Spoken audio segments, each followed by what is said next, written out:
What is that? We're going to get into it. We are on our way back from the Georgia VegFest, and we're going to talk about life, love, and The Impactful Vegan by Robert Cheeke. What's up, everybody? How are you? Good. Just driving. We got an hour before our next stop. And we're going to work out. Boom, elbow in the face. I'm doing pull today. What are you doing? Legs. Fun. All right, so the important topic of today. Adjust this. Make it look pretty for y'all. Seems like it's moving quite a bit. The iPhone is amazing. It's bouncing up and down, but they're not even going to see. Y'all won't be able to see. Sorry. Maybe if you're watching the reflection, you can see, oh, that's me. Anyways, all right. So I want to talk about The Impactful Vegan by Robert Cheeke, the godfather of vegan bodybuilding, who is a New York Times bestseller. He wrote The Plant-Based Athlete. He wrote like a vegan bodybuilding book that I read like 15 years ago. So he's been pretty impactful in my life. And we just got to see him and hang out with him and spend some time at the Georgia VegFest. And if you guys get the chance, vegan or not, to go to a VegFest, please do it. Please check it out. There's always going to be amazing food. I had 2 shrimp po' boys from 2 different places. I had a crab cake sandwich burger thing that was phenomenal. We had a crepe, a banana crepe. That was good. That was good. We had that pineapple rice bowl. I was about to say it. You're in my head. Fried pineapple rice. Man, it is bright out here today. The sun is baking me. What else do we have? We had like little empanada things. Oh, the chickpea wrap. Chickpea wrap.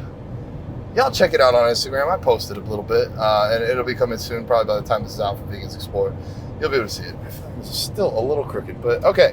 So, yeah, our trunk is like full of stuff, but I wanted to just dive in and maybe read a little bit of this book. Why not? It's actually signed by Robert. Thank you, Robert. So, yeah, I mean, I'll be fully honest. I should have just gotten the audiobook because I am a very, very overambitious person, and I bought 3 of these thinking I'll read them, and I have not really read them. So there are some forewords in the beginning. I'm going to skip the first page. This one starts with veganism. So I don't know how long I'll get here. There's an introduction. Chapter 1, I think I could do it. It's like 15, 20 pages. If you guys want to listen and read along, you probably won't be able to read along unless you have your own book, but I'll give you the first chapter, and if you guys like it, you can go out and support him and get the rest. So 3 minutes in case y'all want to skip ahead to this. Too late now. We're gonna go ahead and talk. We got 50 minutes. I can talk. You ready to listen? You're always talking, love. She's so excited. She can't even hide it. Look at that smile. All right, veganism has an official definition, but it's hard for anyone to live up to it due to the nature of the world we live in. Veganism is defined by the Vegan Society, which, along with Donald Watson, like Sherlock Holmes and Watson, coined the term vegan in the 1940s as a philosophy and way of living which seeks to exclude, as far as is possible and practicable, for all forms of exploitation of and cruelty to animals for food, clothing, or any other purpose, and by extension promotes the development and use of animal-free alternatives for the benefit of animals, humans, and the environment. In dietary terms, it denotes the practice of dispensing with all products derived wholly or partly from animals. In the 1940s, guys, almost 100 years ago, wow, people were thinking like this. That's pretty cool. I like it. I'm already interested. All right, we got the contents. Skip ahead. Introduction. More animals are being killed for food today than at any other time in our history. The number of animals being slaughtered for our burgers, sandwiches, pizzas, burritos, tacos, sushi, nuggets, wings, school lunches, holiday meals, and other dining experiences is astronomical. Annually, more than 1 trillion sea animals and 90 billion land animals are killed for food globally. And there is a link or a footer to the source. 1 trillion. I don't even know what a trillion is. I know like our debt was at trillions of dollars. But annually, trillions of sea animals and 90 billion land animals. That's a lot. I can't even conceptualize. Yeah. I mean, if you gave me 90 billion pennies, I don't even know what that would look like. And these are animals. Okay. Our human population is growing at a record pace too, with an estimated 10 billion people globally by 2050. I remember when we were at 7 billion, and now we're at 8. And it looks like we're going to be at 10 by 2050. Our appetite for eating animals outpaces even our population growth, however. That means we're eating more animals now than we were before, and we're growing. Eating animals has become desirable for those who were previously unable to afford the opportunity. While a rise in human prosperity should be a good thing, it has become bad news for animals, our planet, and our physical health as well. Studies show a rise in eating meat and a decrease in bodily and planet health. The world's leading health organizations explain this correlation across a number of quantifiable factors. The key drivers include the act of eating animals contributing to an increased risk of heart disease, cancer, type 2 diabetes, hypertension, strokes, obesity, and other diet-related diseases that increase risk of early mortality, elevated levels of methane and carbon dioxide emitted into our atmosphere from animal production, and the pollution of air, land, and water due to factory farming, labor, transportation, and distribution of farmed animals for food. There are some graphs at the top of this page. Basically, the one on the left is saying that consuming highly processed foods and animal protein causes higher rates of chronic disease, as we have proven. Tragically, as many as 30% of animals killed for food are not consumed by humans and are instead tossed out as waste, rendering their slaughter an unnecessary evil. Furthermore, industries, particularly the fishing, chicken, and egg industries, are riddled by diseases that wipe out millions of animals. Tens of millions of other animals are destroyed because of viruses or illnesses resulting from their cramped living conditions on industrial farms. Other widespread causes of unnecessary death include undesirable sea animals caught in large fishing nets and then discarded as waste, and animals dying during transportation to slaughterhouses, which happens on large shipping vessels and in livestock trucks regularly. Additionally, environmental factors such as heat waves, floods, tornadoes, hurricanes, freezes, and other climate disasters contribute to the total number of animals originally raised for food but not consumed as food for humans. All the while, nearly 1 billion people go to bed hungry at night, according to the global hunger statistics from the World Health Organization. It is well documented that we grow enough food to feed every human on Earth, but most of the food we grow goes towards feeding animals, which further pollutes the planet, while we only get a fraction of the calories in the form of animal protein and fat that we would have consumed due to the above attrition rates and the more undesirable parts of animals that are rejected as food had we eaten the plants that we instead feed to the animals. Cut out the middleman. The graph on this page shows the total food waste in the meat sector. So meat eaten versus meat wasted, and then what happens with the waste, even people buying food and then not eating it, that's part of it. There's production waste, like waste that's lost or discarded during collection, manufacturing waste, such as spilling, degraded livestock trimmings during slaughter, and distribution waste, like when they distribute the meat, it doesn't all get there. So the feed conversion ratio examines the energy efficiency of animal agriculture, evaluating the percentage of caloric energy inputs as feed to an animal that is effectively converted into consumable animal products. We usually just get 10 to 20% of the calories we feed to animals as edible calories for humans, revealing a staggering inefficiency from caloric use alone. So right there, even just off calories, if we need to feed those billion people, it's going to take enough food to feed 10 billion animals to feed that billion people, if I'm understanding this correctly. Like if we need 2,000 calories per that billion people, we need 2,000 billion. That's a big number. Maybe that's 2 trillion. I don't know. But 2,000 billion calories to feed all the animals just to feed the people. So this doesn't include the massive amount of water needed to raise crops for animals and the amount of water that animals drink while they're farmed to be turned into food. We're breeding, killing, and eating more animals than ever before with seemingly no end in sight. And in addition to being utterly inhumane practice, it's wildly inefficient as well. My father, Peter Cheeke, an animal scientist and professor at Oregon State University for 30 years, explained the following. for each step up the food chain, there's a tenfold loss in efficiency. While chickens or pigs are fed a plant-based diet of corn and soybean meal, the typical diets of broiler chickens and pigs, it takes 10 times as much corn and soybeans to produce meat, which humans then eat, than if we would have just eaten the corn and soybeans ourselves. We could do that, but who wants to live on cornflakes? But of course, we don't have to just eat cornflakes. It's obvious to even a fourth grader that it's more biologically efficient to eat lower on the food chain. If we can effectively utilize plant-based foods, what is the point of feeding them to animals and then eating the animals? From a biological efficiency point of view, there is no point in doing this. My father continued with a point about inefficiency with our resources, and he said, another relationship of livestock production to water resources is the use of large quantities of irrigation water in the productions of feed and forages. Alfalfa, a major feedstuff in dairy production, is, for example, extremely inefficient in the use of water. With climate change, as distribution of water availability changes, production of crops like alfalfa may become unfeasible. Air pollution caused by large-scale animal production includes methane, ammonia, and odors. Swine odor is particularly offensive. There are plenty of other inefficiencies that we see all around us, whether it's sharks, dolphins, and other large sea animals, and birds caught in nets as a result of large-scale fishing, or water pollution from hog farms that flow into the Mississippi River, which empties into the Gulf of Mexico, making the water so toxic it is uninhabitable. Lingering here for a moment, those areas are aptly named dead zones. These are areas of the ocean where there are such low levels of oxygen that essentially no life exists beneath the surface of the water.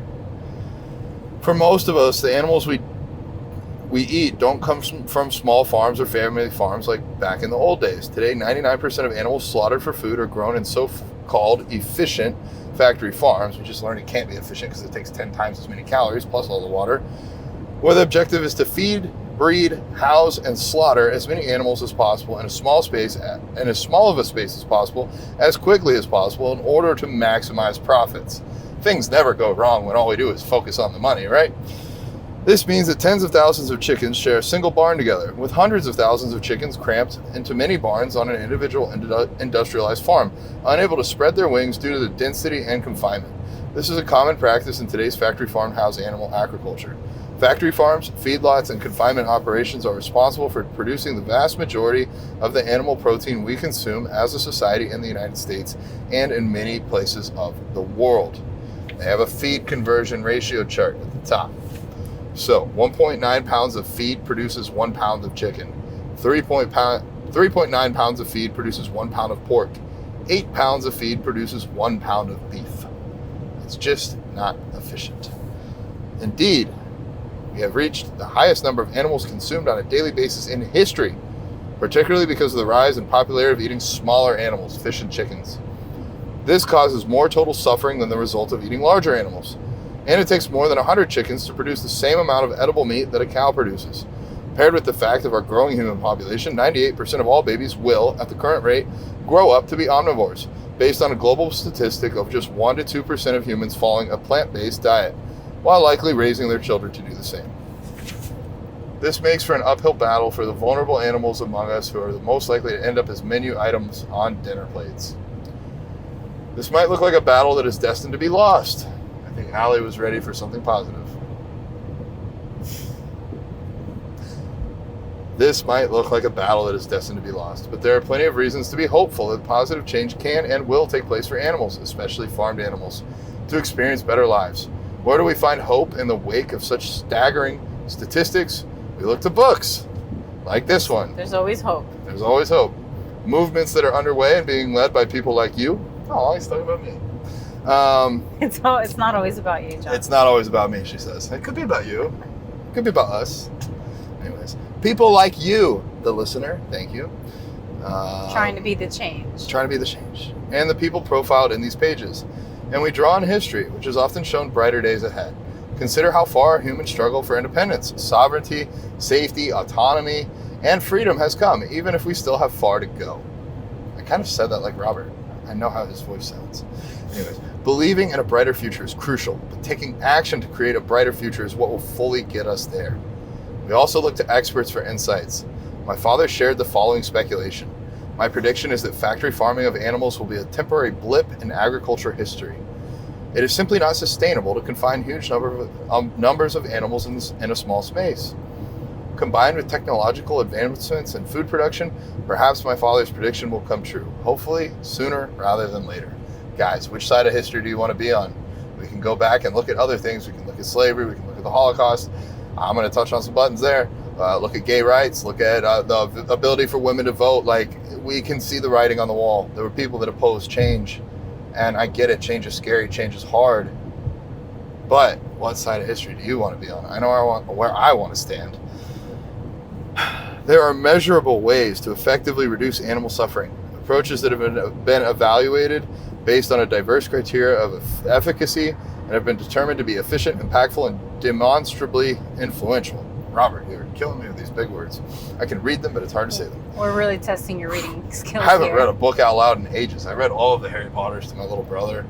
I don't know if I read my little sister or anything, but maybe baby books. But it's been a while since I've read out loud. Thank you, Robert, for giving me this chance with The Impactful Vegan. You guys need to go get yours, but I'll keep reading until Allie drives us into a tree. Just kidding. Lost my place. Find the big word. I'm right after that. Okay. What if I told you that these very methods are part of the driving force behind a potential decline in meat consumption in America, where these particular animal advocacy strategies have been implemented? For example, the dairy industry in America is declining at a record pace, while plant-based milk alternatives have experienced record profits to the tune of more than $2 billion in annual sales in the United States alone. Guys, you get to be the change you want to see in the world every time you go to the grocery store. What you buy is what they'll make more of. Plant-based and alternative protein sales are at an all-time high, encompassing alternative meat, milk, eggs, and other foods, with more than $8 billion in annual sales in America in 2022.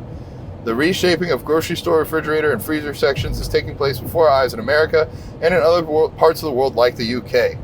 UK is actually the most vegan country in the world, where tactics to reduce animal suffering are being utilized. In 2022, meat consumption fell to a 34-year low in Germany, when they experienced a 9.8% drop in pork, which is pig, production, an 8.2% dip in beef and veal, cows and calves, baby cows, production, and a 2.9% dip in poultry, chickens, ducks, and other birds. I didn't know that included ducks as poultry, but that makes sense. In the fall of 2023, various media outlets reported that the UK had reached its all-time lowest level of meat consumption since the 1970s, when official records began to record and track that data. Let's fucking go, UK. United States, we can do it too. I believe in us. People might not be willing to give up eating meat anytime soon, and that's okay, because through innovative technological breakthroughs and effective animal advocacy, we're changing the way meat is made, which can now be done without substantial animal suffering. A change in food consumption is afoot, even if at the moment you're reading this, more animals were killed for food today than were killed yesterday. It shouldn't deter us from impacting the number of animals that will be killed for food tomorrow, or a year from now, or 5 years from now, or 25 years from now. Change takes time, and resolutions take perseverance. As a vegan advocate for nearly 3 decades, I have been preoccupied with being effective for animals. Early on, I thought that being the perfect vegan was the key to reducing the most animal suffering. You know, not eating at restaurants if there was a slight cross-contamination with animal protein, refusing to sit on leather car seats, and judging everyone else around me, turning many people away from veganism. I later realized that effectively contributing to the reduction in animal suffering extends far beyond vegan purity. This is a story about my discovery and what the evidence and data say about making the most significant impact for animals. My assumption is that you care about animal suffering, and given the option for your animal advocacy to be ineffective or highly effective with essentially the same effort, you would choose the latter every time. One of the biggest obstacles in our pursuit of nearly anything that is our personal biases tend to get in our way of doing the most good or being the most effective. We all have preferences and knowledge that we've acquired from our experiences. We have our own systems and patterns of doing things, and we prefer to maintain those habits without considering changing for the better, because we often think that what we're currently doing is already the best way to do it. What I've learned over the years as an animal advocate trying to make the greatest impact for animals is that some approaches are more impactful than others. If we evaluate what the evidence says is most effective and apply those strategies, we can have a more significant influence on the reduction of animal suffering, getting closer to a shared goal of extending compassion to others. I've also learned that we don't know what we don't know, and our confirmation biases, assuming that our actions are very effective, while having those perspectives reinforced by our peers without being challenged or scrutinized, might very well be holding our advocacy back, and therefore contributing to more animal harm. If you did want to do the most good for animals, you may have to do what I did. Set your ego aside and embrace how to help animals the most. The answers to our most effective animal advocacy might not be what you suspect or what you want to hear, and the solutions to reducing animal suffering might challenge your beliefs. I've concluded that it's far more beneficial for animals that our actions are effective rather than trying to prove we're right. Yes, it is possible to be effective and to be right, but rarely do we land at that destination on our own without the help of evidence-based practices guiding us to those conclusions. That makes a lot of sense, Robert. I feel like that sometimes in my relationship, in any relationship, you have the choice to argue down the path of proving that you're right and bludgeoning that person over the head with your logic, or sometimes you can try and find common ground. And I think Allie and I do a good job of that. We're both very stubborn. I think also it's important to try to put yourself in other people's shoes and understand their perspective, because we're all viewing the world through our own lens and our own belief systems. And so trying to understand that helps us make changes in each other's lives. And it's one thing to be right about like movie trivia, like how many times Legolas shot his bow and arrow in The Lord of the Rings. Like that's something that maybe is important to you. But when you feel like animals are dying or that lives are on the line, even take, I'm not going to go there, but a lot of people with the vaccine stuff that went out recently, like that's a very controversial subject because we care about lives, and we want to be right because we want to be effective. But as Robert is saying here, which makes a lot of sense, put your ego aside and do what is actually most effective, not what makes you feel the most right, I think. How do we determine one approach to animal advocacy that is better than another? We have to look at the net impact, establishing which forms of advocacy are really best at reducing suffering. That is what this book will explore in detail. Thankfully, many organizations and individuals have dedicated their lives to figuring that out. So we'll hear directly from some of the most influential people in the world in areas of amplifying veganism and reducing unnecessary animal suffering, learning from those who have made the greatest impact. To be clear up front, these will not just be nonprofit animal advocacy founders and presidents advising the rest of us on what we should do to help animals. In fact, not all of the advice about how to most effectively reduce animal suffering will come from vegans. Some non-vegan philosophers, entrepreneurs, and venture capitalists have been effective at reducing animal suffering. Jeff Bezos put up $60 million to animal alternatives to meat. Animal meat alternatives. Phrasing, wording, be impeccable with your word. Collectively, through their innovation and far-reaching impact, they have had a significant influence on reducing the need for animals in the food and beverage industry, and therefore have helped animals mightily, despite the fact that they themselves still eat animals. That might sound counterintuitive, but if we're striving for serious change, we have to think outside the box. Some might be upset that I would give oxygen in the form of recognition to the non-vegans that help animals, rather than shining a light on the real vegan heroes in the world. That again is a result of ego rather than efficacy. Our goal is not to applaud vegans alone. Our goal is to uncover and figure out what really contributes to the greatest reduction in animal suffering, to learn from it, apply it, and improve upon it.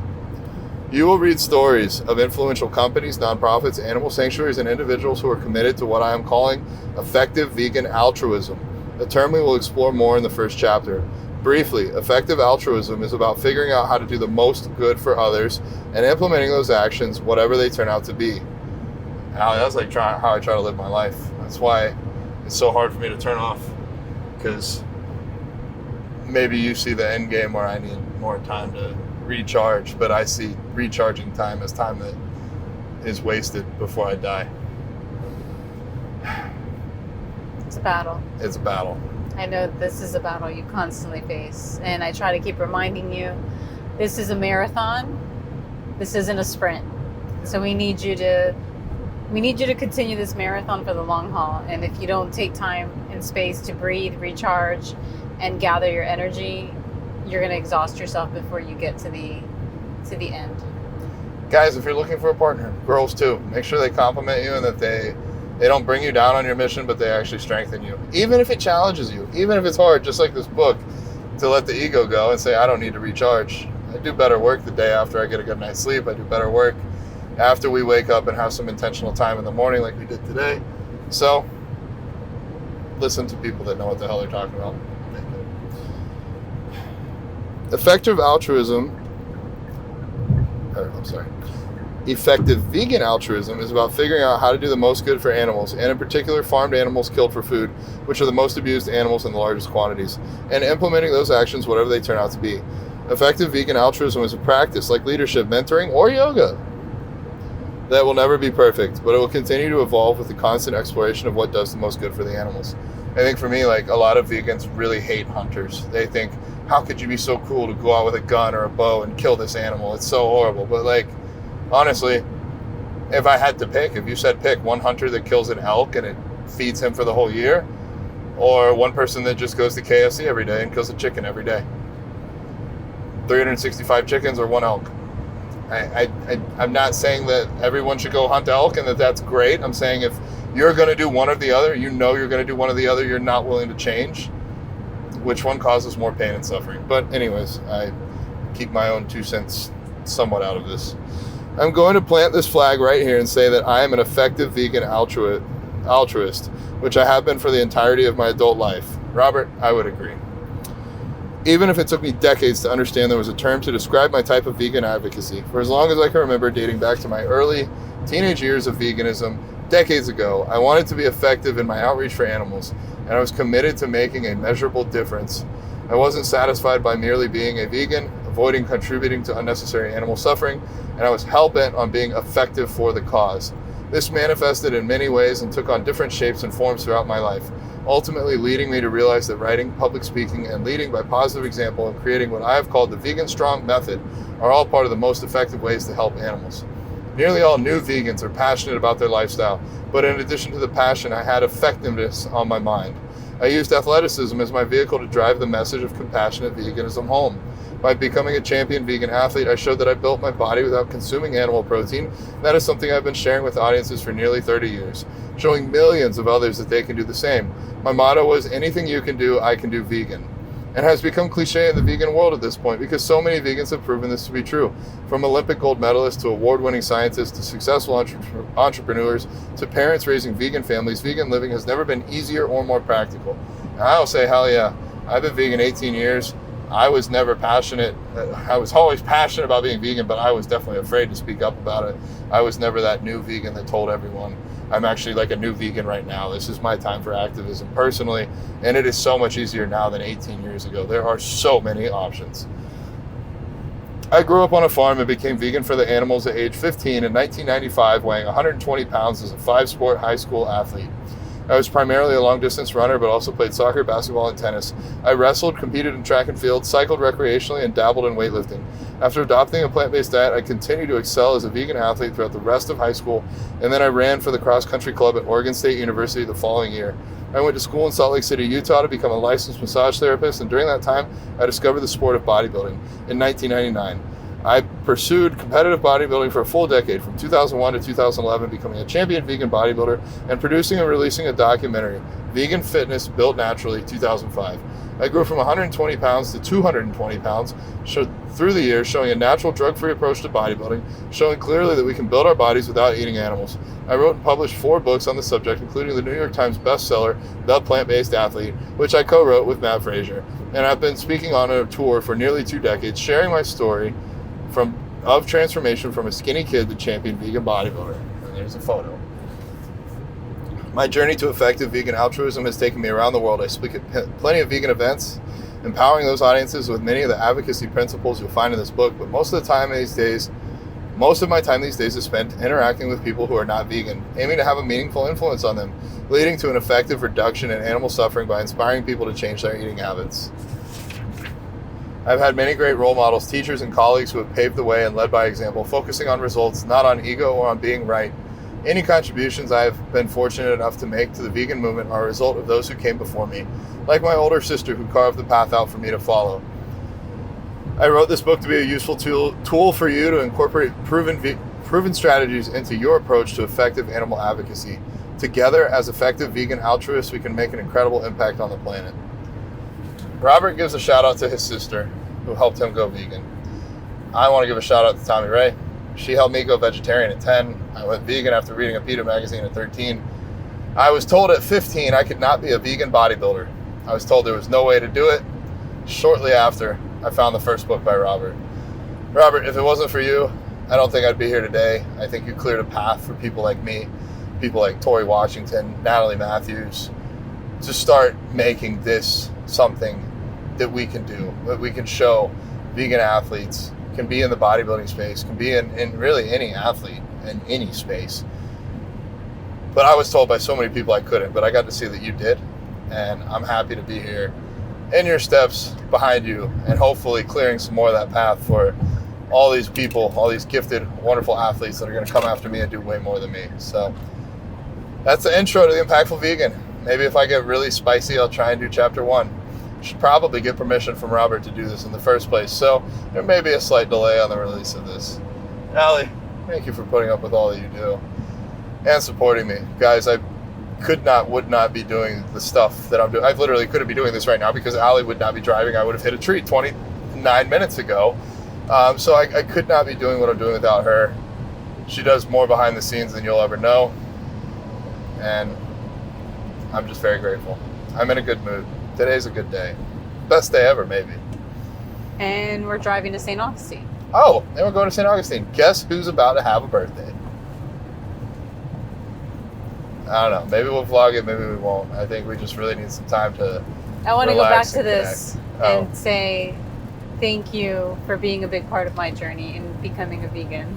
Aw. I know I was ready for it, and I was doing my own research and mentally getting myself prepared for it, but I met you at the perfect time when I was ready, and you showed me that it was possible, and you opened me up to a whole new world of people that are vegan and are living healthy lifestyles, and it just really opened my eyes to kind of shatter a lot of belief systems I was still holding on to behind why being vegan would be difficult, or I still wasn't 100% sure about it.